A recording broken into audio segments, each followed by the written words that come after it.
Assalamualaikum warahmatullahi wabarakatuh. Selamat datang kembali di channel YouTube kami. Kali ini saya akan menjelaskan tentang model-model keseimbangan pada pasar modal dan manajemen portofolio. Untuk cakupan pembahasannya ini ada overview, ada capital asset pricing model, lalu ada juga portofolio pasar, garis pasar modal, garis pasar sekuritas, estimasi beta, pengujian CAPM, APT, dan arithmetic pricing theory. Karena cakupan pembahasannya ini terlalu panjang, jadi mungkin nanti akan saya bagi menjadi 2 video. Ya, ada part 1 dan part 2. Oke, langsung saja ke materi. Yang pertama ada overview. Overview di sini adalah model yang dapat digunakan sebagai alat untuk memahami suatu permasalahan yang lebih kompleks dalam gambaran yang lebih sederhana. Lalu juga bisa dikatakan untuk memahami bagaimanakah penentuan risiko yang relevan pada suatu aset dan bagaimana hubungan antara risiko dan return.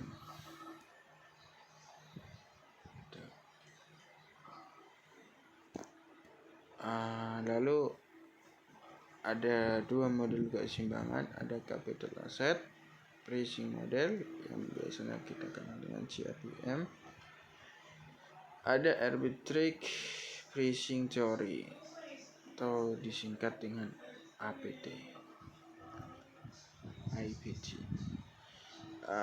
Kita bahas yang CAPM dulu ya.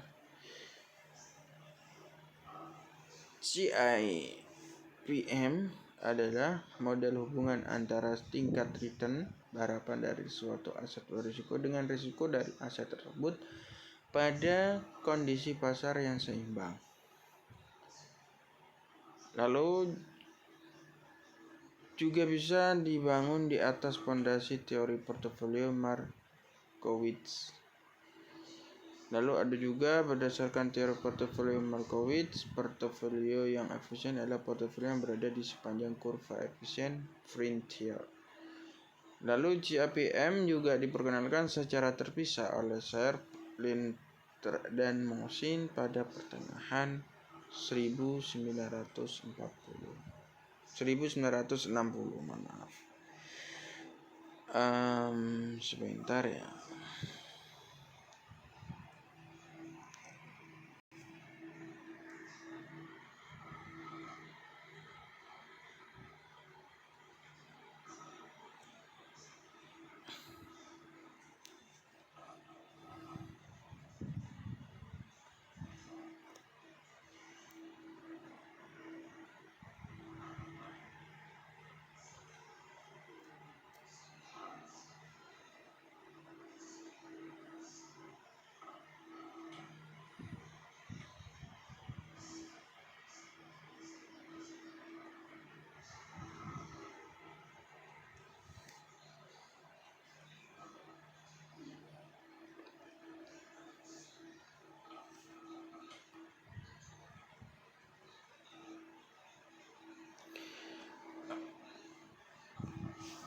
Untuk asumsi-asumsi model CAPM itu ada 7 ya.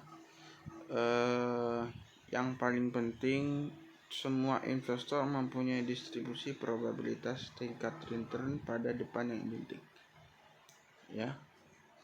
Lalu yang kedua, bisa dilihat yang lainnya, saya singkat, nanti mungkin bisa di stop ya. Yang paling penting adalah poin nomor 2 dan poin nomor 4 ya. Jadi semua investor dapat meminjam atau meminjam uang pada tingkat return yang bebas risiko. Itu yang paling penting. Oke, untuk yang lainnya bisa dibaca. Nah, ini untuk portofolio pasarnya. pada keseimbangan, pada kondisi pasar yang seimbang, semua investor akan memilih portofolio pasar, ya, yaitu portofolio optimal yang berada di sepanjang kurva efisien frontier.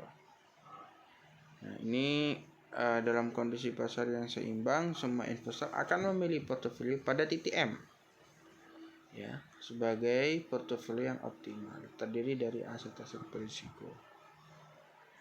Jadi berada di posisi paling tengah pada risiko-risiko.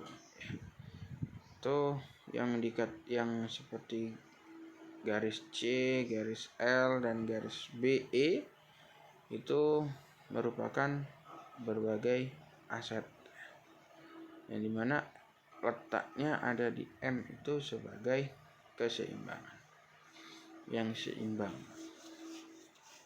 itu yang dipilih. Lalu ada portofolio pasar, yang dimana yang tadi itu, ya, penjelasannya pada titik M itu akan selalu terdiri dari semua aset berisiko dan merupakan portofolio aset berisiko yang optimal. Lalu yang kedua, dengan demikian risiko portofolio pasar hanya terdiri dari risiko sistematis, sehingga risiko yang tidak dapat dihilangkan oleh diversifikasi. Untuk yang asumsi yang ketiga dari grafik itu, portofolio pasar dapat diproyeksi dengan nilai indeks pasar sebagai seperti IHSG atau LQ45 untuk kasus di Indonesia. Ini untuk capital market line, ya. Garis pasar modal menggambarkan hubungan antara return harapan dengan risiko total dari portofolio efisien pada pasar yang seimbang. Jika kurva efisien frontier pada gambar 6.1 tadi itu, ya, dihilangkan dan titik M sebagai portofolio aset berisiko yang diambil, yang optimal diambil, maka kita akan mendapatkan garis RF, ya. L yang merupakan garis pasar modal CML, capital market line. Ini bisa dilihat di gambar 6.2, yaitu grafik yang menggambarkan return capital market line, yang dimana posisi M, ya, itu menjadi tumpuan untuk risiko portofolio pasar dan premi risiko portofolio.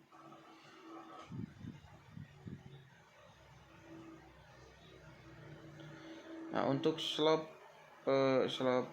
CML itu atau kemiringan, ya, menunjukkan harga pasar risiko, market price of price, untuk portofolio efisien atau harga keseimbangan risiko di pasar. Nah, untuk menghitung kemiringan itu dihitung dengan E dalam kurung R M min RF per M sama dengan slope CML. Nah, ini untuk RM-nya bisa dilihat, ya. RM itu posisinya di E, ya, dimana posisi letak poinnya, lalu dikurangi RF, ya.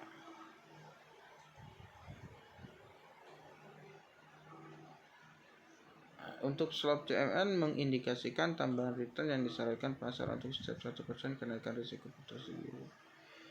Ini untuk contohnya, dalam kondisi pasar yang seimbang, return yang diharapkan pada portofolio pasar adalah 15% dengan deviasi standar sebesar 20%. Tingkat return bebas risiko sebesar 8%.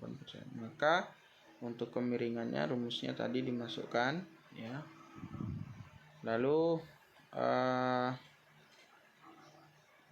IRM, ya, IRM-nya berarti 0,15%, ya. 15% itu berarti sama dengan 0,15 didesimalkan. Dikurangi RF, RF-nya 8%, didesimalkan 0,08 dibagi standar deviasi ya. Standar deviasi dari RF ya. 0,20 didesimalkan, 20% didesimalkan. Jadi sama dengan 0,35.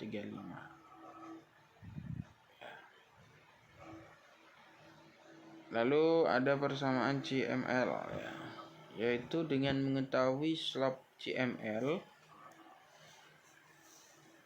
dan garis intercept ya, yaitu RF itu tadi, maka kita dapat membentuk persamaannya.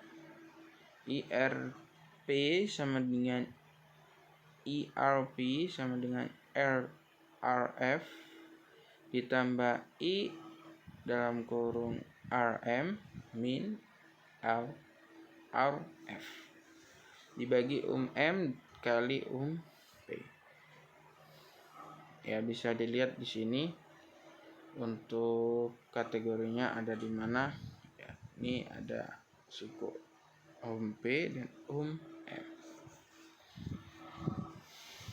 Itu untuk persamaannya.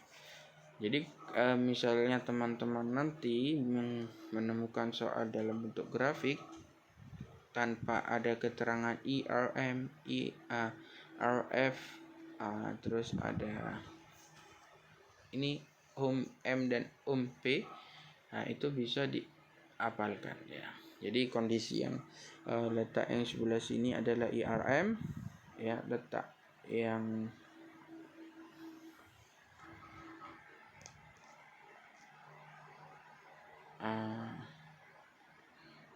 yang di sebelah sini ya IRM, ini RF ya, lalu ini M-nya ya, ini dan ini. Jadi dihafalkan. Jadi posisinya akan tetap seperti itu jika menemukan soal. Oke. Lanjut. Ini ada keterangannya juga ya. Sebagai rumus IRP itu tingkat return yang diharapkan untuk suatu portofolio. RF tingkat return pada aset yang bebas risiko. IRM itu tingkat return portofolio pasar. Nah, yang M itu deviasi standar return pada portofolio pasar dan standar deviasi portofolio efisien yang ditentukan. Ya, bisa dikatakan ini bisa dibaca standar deviasi atau jadi posisi-posisi yang ada di sini harus diketahui. Lalu penjelasan tentang CML ya. Garis besar pada modal terdiri dari portofolio efisien yang merupakan kombinasi dari aset berisiko dan aset bebas risiko. Portofolio M merupakan portofolio yang terdiri dari aset berisiko atau disebut dengan portofolio pasar, sedangkan titik RF merupakan pilihan aset bebas risiko kombinasi atau titik-titik portofolio di sepanjang garis RF sampai M merupakan portofolio yang efisien bagi investor. Nah, tapi teman-teman, kita harus mengetahui bahwasanya sekarang semua ini ya tentang garis titik RF ya, RF sampai M atau M itu sendiri itu sudah dilakukan oleh AI ya. Sekarang sudah ada AI ya, yang dimana AI ini bertugas sebagai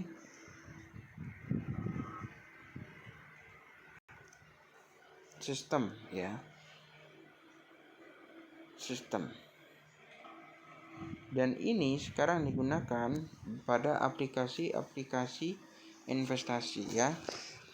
Saya sebutkan ya, nggak apa-apa ya, contohnya seperti bibit ya. Lalu ada juga di sini sekarang ajaib. Ini bisa kalian bisa teman-teman cek ya ini. Dan ini adalah salah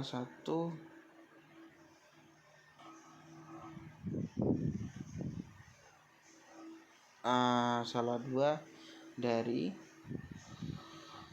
aplikasi investasi, dan ini sudah menggunakan AI atau sebagai manajemen kalian. Jadi kita tidak perlu yang namanya menghitung CML dan sebagainya atau itu, tapi kita tetap harus tahu sebagai dasar ilmu kita. Yang kedua, di sini ada slop CML akan cenderung positif karena adanya asumsi bahwa investor bersifat risk averse. Artinya investor hanya akan mau berlindung pada aset yang berisiko jika mendapatkan kompensasi berupa return harapan yang lebih tinggi.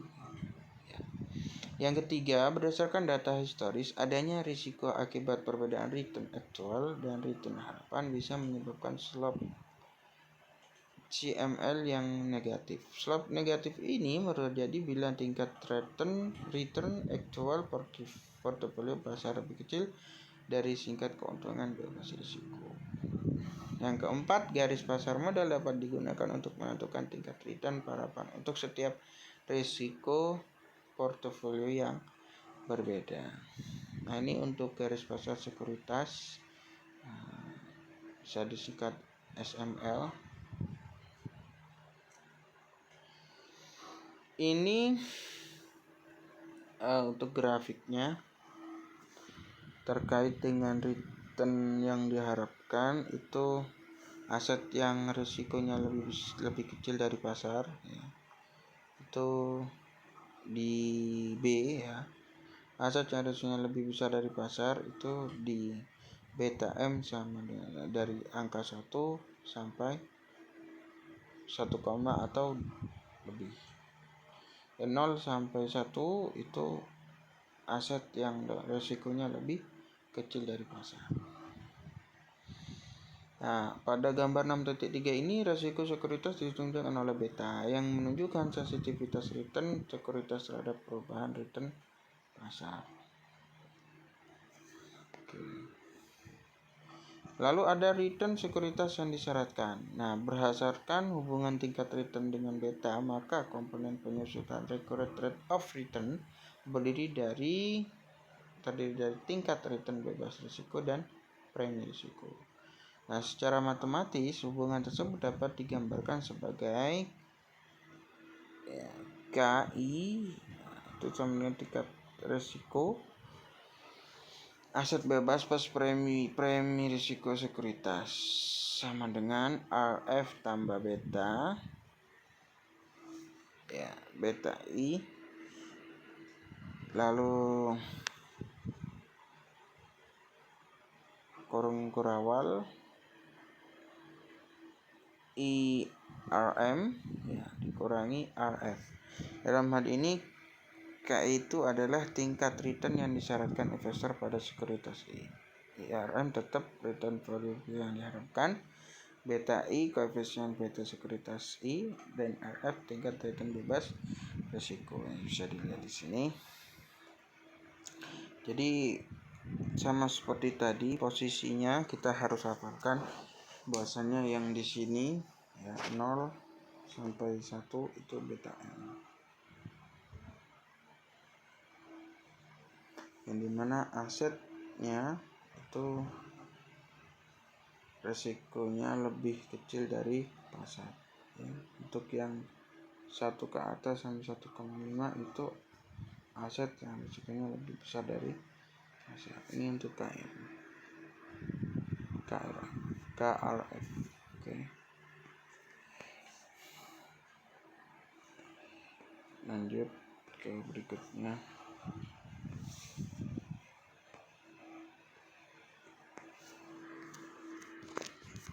Untuk contoh, diasumsikan beta saham BT Gudang Garam 0,5 dan tingkat return bebas risiko adalah 1,5%. Tingkat return pasar harapan diasumsikan bahwa besar. Dengan demikian, maka tingkat keuntungan yang disyaratkan investor untuk saham PT Gudang Garam adalah langsung masukkan tadi K itu sebagai tingkat return yang diterapkan pada sekuritas I. Ini adalah sekuritas I-nya. Ya, yang dianggap sekuritas I. PT Gudang Garam. Rumusnya tadi RF ditambah beta I buka kurung kurawal kali RM dikurangi RF. Ya. Langsung dimasukkan RF-nya 1,5% didesimalkan 0,015 ditambah 0,5 ya betanya BI beta dari PT Gudang Garam 0,5 buka kurung kurawal IRM dikurangi RF. Berarti berapa? 0,2 dikurangi 0,015 sama dengan 1,75% ya. Ini adalah RF ya yang perlu diperhatikan. Beta ini 0,5 adalah beta I, beta dari PT Gudang Garam ya. RM-nya adalah return pasar harapan yang 2% ini didesimalkan ya. 1,5 itu sama dengan 3 didesimalkan ya 1, 2 ya 1, 2.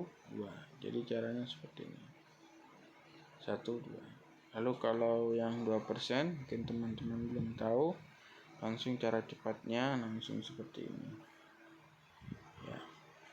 Dari sini mundur ke belakang 0,02. Lalu ini untuk sekuritas yang undervalued atau overvalued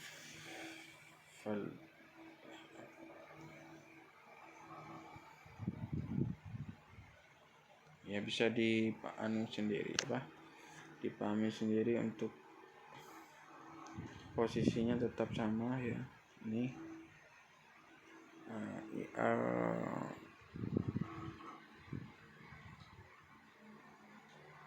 B dan sebagainya. Beta A, beta B. Jadi ini yang 0. Ini dari 0 ya sampai 1 di sini. Jadi 1 ke sini, ini 1 ke atas ya, lebih besar dari 1. Secara teoritis harga sekuritas seharusnya berada pada SML karena titik-titik pada SML menunjukkan tingkat return harapan pada suatu tingkat risiko sistematis. Ya, jadi harusnya harga sekuritas itu berada pada SML ini. Ya. Jadi garis ini adalah harga. Namun ya,